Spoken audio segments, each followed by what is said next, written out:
Imagine a prison so secure that escape is considered impossible. Until three men looked up at the sky and turned its greatest weakness into their only hope. This is the chilling story of how a maximum security fortress in Quebec was broken, not from the ground but from the air. Orsainville Prison was never designed to inspire hope. It was designed to contain men the world had already given up on, criminals with the resources, influence and determination to challenge the law itself. Nestled just outside Quebec City, the facility sat like a concrete beast, cold, heavy and unmovable. Every inch of it was built with one purpose: to make escape a fantasy, not a plan. From the moment a prisoner stepped through its steel gates, the environment swallowed them whole.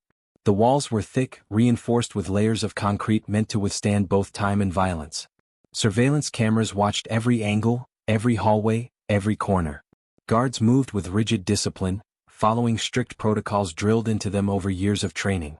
The prison didn't just hold criminals, it studied them, monitored them, and anticipated every move they could possibly make. Inside, the atmosphere felt permanently frozen. The fluorescent lights hummed with a dull, oppressive tone. The sound of metal doors slamming shut echoed through the building like a warning. Inmates described the place as a machine, something alive in its own way, constantly observing, constantly restricting, never letting anyone forget where they were. Orsainville was considered so secure that even the idea of an escape was treated as a joke. The prison's reputation stretched across Canada. No one gets out. No one tries. No one even dreams about it. Lawyers, guards, officers, everybody repeated the same line. It was a fortress, a place where the outside world felt like it was on another planet. But what made the prison truly intimidating wasn't just the material walls, it was the psychological ones. The rules were built to break ambition. High-risk inmates were placed under strict surveillance. Limited movement, restricted contact, monitored activities. Every privilege had to be earned, and even the smallest mistake could mean being locked down for days with nothing but a metal bed and the sound of your own breathing. Yet, even within this fortress, cracks existed, cracks invisible to those who believed the system was perfect. Behind the steel, behind the cameras, behind the routines that everyone trusted, there were weaknesses waiting to be seen by someone desperate enough, brave enough, or reckless enough to search for them. Orsainville's greatest vulnerability was not its walls, its gates, or its guards. It was its confidence. The belief that nothing could break through, that no prisoner would ever see an opportunity worth risking everything for. That unshakable confidence, repeated by officials over years, made the institution blind to one undeniable truth. No prison is perfect, and the moment you believe it is, someone will find a way to prove you wrong. The escape that would soon shock Canada didn't begin with tools, tunnels, or blueprints. It began with three men, three inmates whose backgrounds, histories, and criminal networks made them far more dangerous than the ordinary offender. These were not small-time thieves or desperate troublemakers. These were seasoned operators, men who had lived long enough in the shadows of organized crime to understand how to manipulate systems, exploit weaknesses, and take risks that most hardened criminals wouldn't dare to imagine. At the center of the trio was Yves Denis, a man known for his strategic mind. Denis had a reputation for seeing opportunities long before others noticed they existed. Calm, calculated, and unusually patient, he wasn't the type to lash out or make impulsive moves. He studied situations quietly, absorbing every detail of prison life. Patterns, guard routines, blind spots, behavioral shifts, and changes in security. What made Denis truly dangerous was not violence, but intelligence. He knew how institutions worked, and he knew how quickly a system could be turned against itself. Beside him stood Denis Lefebvre, a figure with an entirely different energy. Lefebvre was the enforcer, the muscle, the man whose presence alone demanded respect. His criminal past was tied to large-scale drug operations, where money flowed in millions and confrontations were rarely resolved with words. In the underworld, Lefebvre had built a reputation for being loyal, fearless, and brutally decisive. Inside prison walls, that same personality made him a man you didn't cross. If Denis was the strategist, Lefebvre was the force needed to execute every plan with unwavering determination. The third man, Serge Pomerleau, played a very different but equally essential role. Pomerleau was the connector, the link between the prison and the outside world. With deep ties to organized crime and access to people who could move money, arrange transportation, forge documents, and coordinate logistics, he was the bridge between confinement and freedom. Pomerleau had spent years involved in operations that required secrecy, planning, and precision. He understood how to pull strings without ever appearing to touch them. Together, these three men formed a combination the prison was not truly prepared for. intelligence, force, and criminal network. Their personalities balanced one another in a way that made them far more effective inside a prison than they ever would have been alone. They watched the guards' routines. They memorized schedules. They studied the yard, the gates, and the environment around them. Day after day they analyzed the system that was meant to contain them.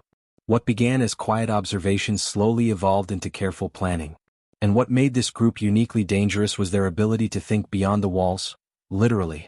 Most inmates dream of digging under fences or scaling walls. These three understood something far more profound. Sometimes the perfect escape isn't found on the ground, it's found above you. While other prisoners passed time playing cards, talking, or pacing their cells, Denis, Lefebvre, and Pomerleau were building a mental blueprint. They shared glances, quiet whispers, coded conversations passed during meals or exercise sessions. Nothing obvious. Nothing reckless. The guards saw three inmates behaving normally. But beneath that calm surface, something extraordinary was beginning to take shape. A plan so bold, so unpredictable, and so unlike anything in Canadian prison history that even the officials responsible for national security would later say they never saw it coming.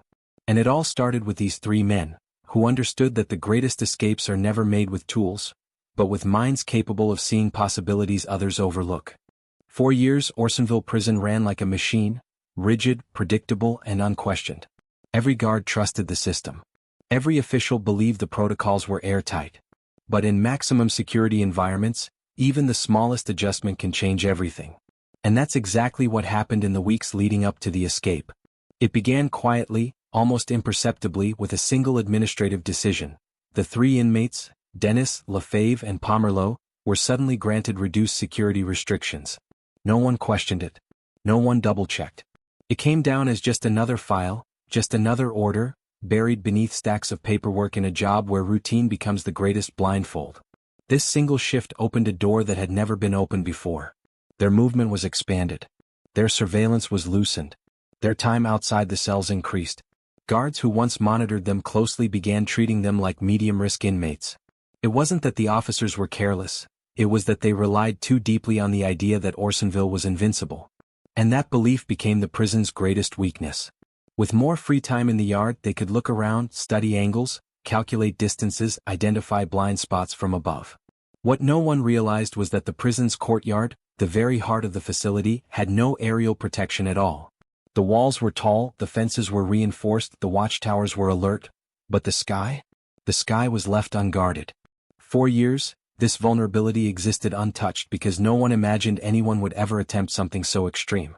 The system was built to stop escapes on the ground, cutting fences, overpowering guards, digging holes, breaking locks. But an airborne operation? That belonged in action movies, not real life. And because it felt impossible, it was never even considered a threat. Inside the prison, this sudden relaxation of restrictions created a perfect opportunity for planning. Inmates move differently when they are watched less. They speak with more confidence, take mental notes with more precision, and test limits with subtle actions. The trio did exactly that. They didn't rush. They didn't make obvious maneuvers.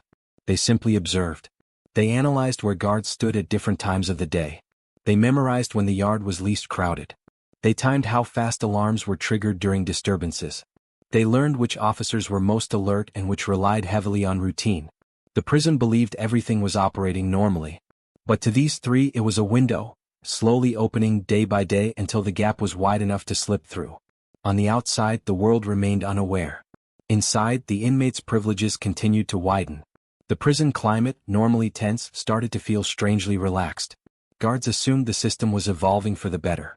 They never suspected that the very upgrades meant to create smoother management were silently creating the perfect conditions for an unprecedented escape. This wasn't a failure caused by violence or chaos.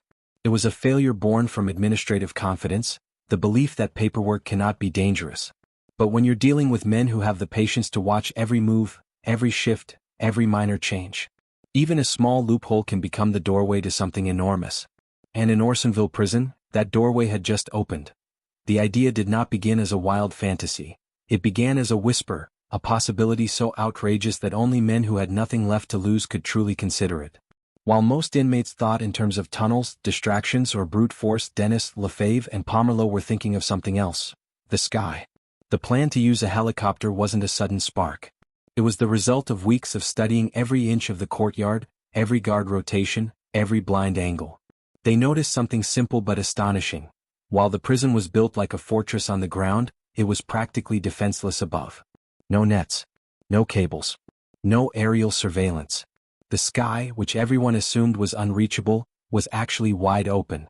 But knowing this weakness and using it were two completely different challenges.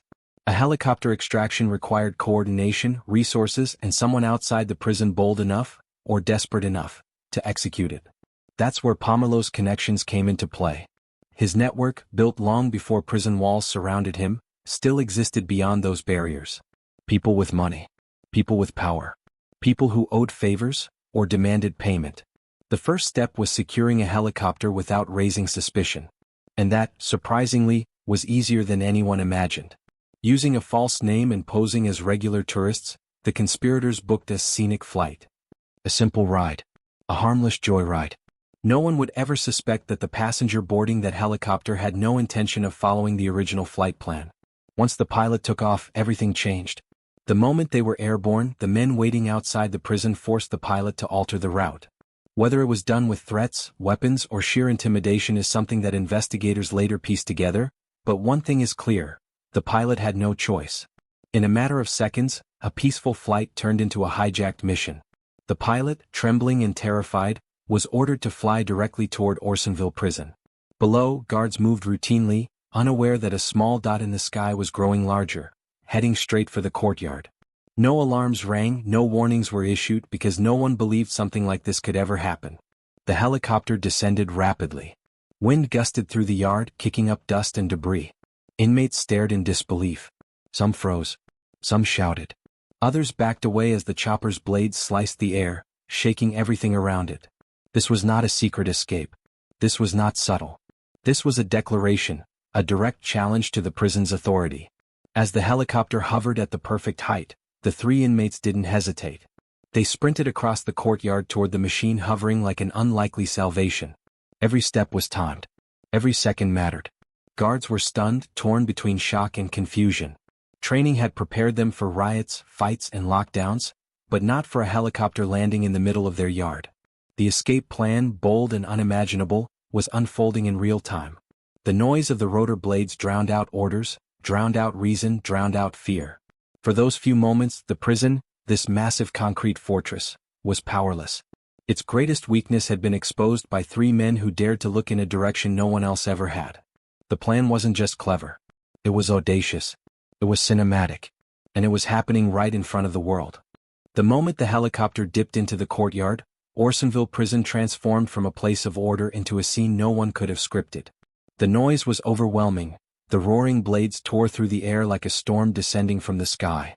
Dust lifted violently off the concrete, swirling into the faces of guards and inmates who could only stare in disbelief. In a fortress designed to resist every form of ground escape, no one had ever imagined that the threat could come from above. The helicopter hovered dangerously low, barely stabilized, its landing skids swinging under the force of the blades. Inside the cockpit, the terrified pilot struggled to keep control. His hands shook. His breath trembled. He had been forced into this mission, and now he was hovering in the center of a maximum security prison yard, surrounded by armed guards who didn't yet know what to do. For a few seconds there was total paralysis. No gunfire. No alarms. No coordinated response. Just shock. In those precious seconds, the three inmates, Denis, Lefebvre, and Pomerleau, acted with incredible precision. They didn't hesitate. They didn't look back. They had rehearsed this in their minds thousands of times, breaking down each movement like a choreographed escape, and now they were living it. Denis launched forward first, sprinting across the courtyard with a calm intensity that defied the chaos around him. Lefebvre followed, moving like a wall of unstoppable force, his steps heavy and determined. Pomerleau stayed close behind, scanning with sharp eyes, ensuring the path was clear enough to reach the hovering machine. The guards shouted, some commands, some warnings, most overwhelmed by confusion. No one had trained for this. No one knew whether to shoot, shout, or take cover from the downward blast of the helicopter blades. The wind was so intense that hats flew off, paperwork scattered, and dust clouds made it almost impossible to see. But the inmates moved through that storm with absolute certainty. The helicopter pilot lowered the aircraft just enough for the men to grab the skids. Denis jumped first, wrapping his arms around the metal bar and lifting his legs off the ground as the machine jerked upward from the added weight. Lefebvre grabbed hold next, gripping with a strength that came from years of surviving the underworld. Pomerleau struggled for a split second, the downdraft pushing him back, but he lunged forward, fingers locking onto the metal. Now all three men were hanging beneath the helicopter, their bodies swinging in the open air as the machine lifted higher and higher. In that moment, the prison was powerless. Guards finally regained their senses. Alarms blared across the facility. Radios crackled with frantic orders. Officers scrambled toward the courtyard, some aiming their weapons, others calling for backup. But by the time the institution reacted, it was already too late. The helicopter was rising fast, carrying the three inmates up and away, their orange jumpsuits whipping violently in the wind. Prisoners inside the yard watched with a mixture of awe, envy, and disbelief. Some shouted in excitement. Others stared in stunned silence. This wasn't just an escape, it was a humiliation for the prison, a daring, impossible moment playing out like a movie in real life. Within minutes, the helicopter soared beyond the walls, beyond the reach of guards, beyond the boundaries of Orsainville's control. What had been a fortress seconds earlier had suddenly become nothing more than a spectator to its own defeat. For the first time in its history, Orsainville Prison had been outsmarted, not by force, not by weapons, but by men who dared to use the one direction no one ever guarded. Up. The moment the helicopter carrying the three inmates vanished beyond the walls of Orsainville Prison, a shockwave rippled across Quebec, and within minutes, across the entire nation. Canada had seen escapes before, but nothing even close to what had just happened. A maximum security prison breached from the sky? Three high-risk, organized crime figures lifted out like a scene from a Hollywood script? It was unthinkable. And because it was unthinkable, the country reacted with urgency, fear, and a deep sense of embarrassment. By the time the helicopter landed at its designated drop-off point, law enforcement agencies were already mobilizing. Police cruisers sped toward highways. Tactical units were placed on immediate standby. Phones inside command centers rang non-stop as officers tried to piece together what had happened, from the hijacked sightseeing helicopter to the exact moment the inmates grabbed its skids and vanished into the open sky. The news spread instantly. Television alerts flashed. Radio stations interrupted programming. Social media erupted in chaos. Every headline repeated the same question. How did this happen?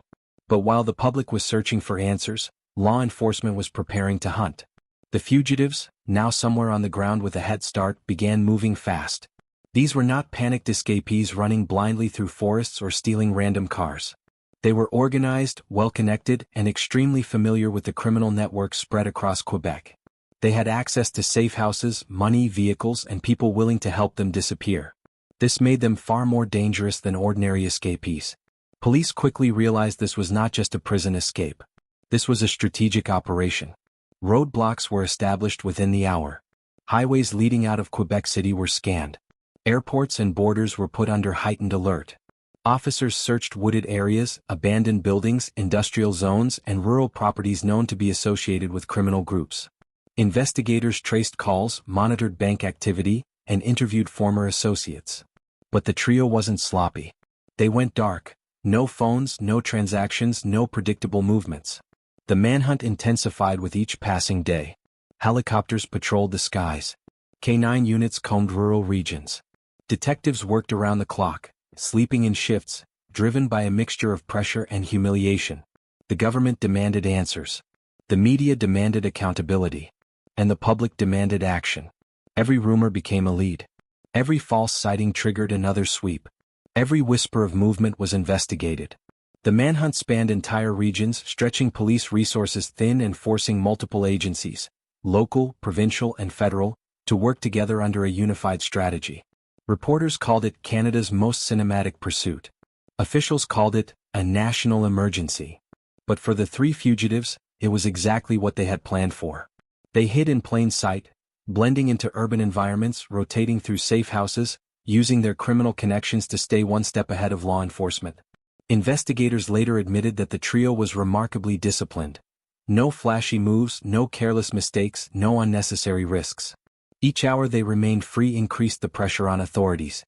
Each day became another reminder that Canada was dealing with criminals who were not only bold, but brilliantly coordinated. The escape was spectacular.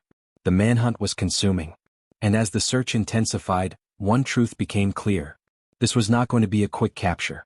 It was going to be a war of patience, intelligence, and endurance, and at that moment no one knew who would win. 4 days the fugitives slipped through police dragnets like shadows, always just out of reach, always one step ahead. But as the manhunt stretched on, pressure mounted from every direction. Political leaders demanded results. Media outlets dissected every possible angle of the escape, fueling public outrage.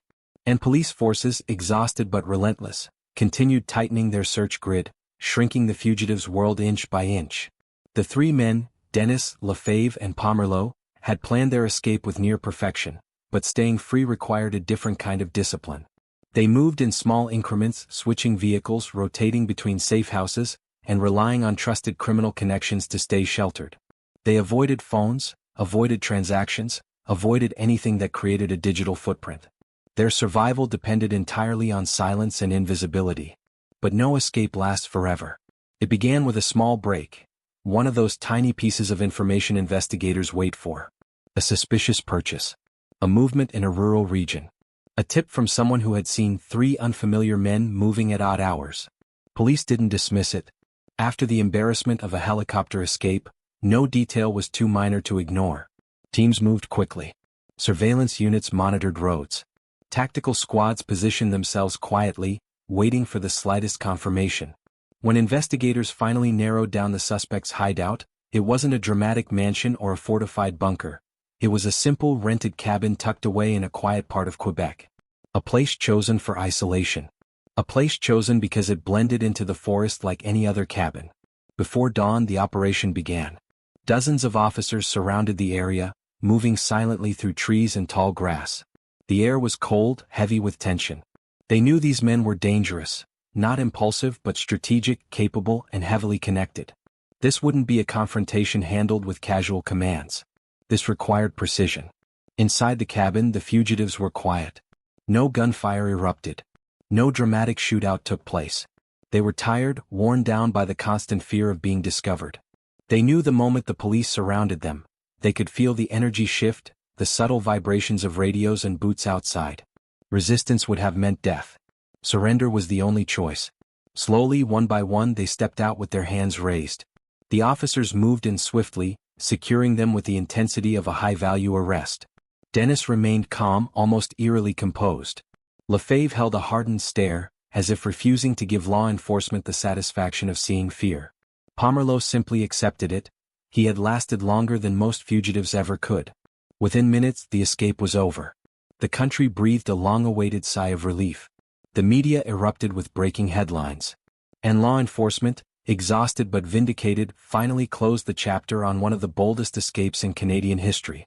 But the aftermath was far more complicated. Officials were forced to confront a harsh reality. The system had failed. Not just in one area, but on multiple fronts. Policies were re-evaluated. Security protocols rewritten. Aerial vulnerabilities that had been ignored for decades were suddenly treated like national threats. The incident exposed weaknesses the public never knew existed, and those responsible were pressured to answer for them. Inside the prison walls, everything changed. Privileges were stripped. Surveillance intensified. Movement restrictions tightened. No one wanted to risk another airborne escape, not even remotely. The escape became a cautionary tale, studied by security experts across North America. It served as a brutal reminder that prisons, no matter how fortified, are never truly escape-proof. There is always a weakness, always a blind spot, always someone patient enough to find it. And although the fugitives were captured, the message of their escape lingered long after the handcuffs clicked shut. A prison can lock you in.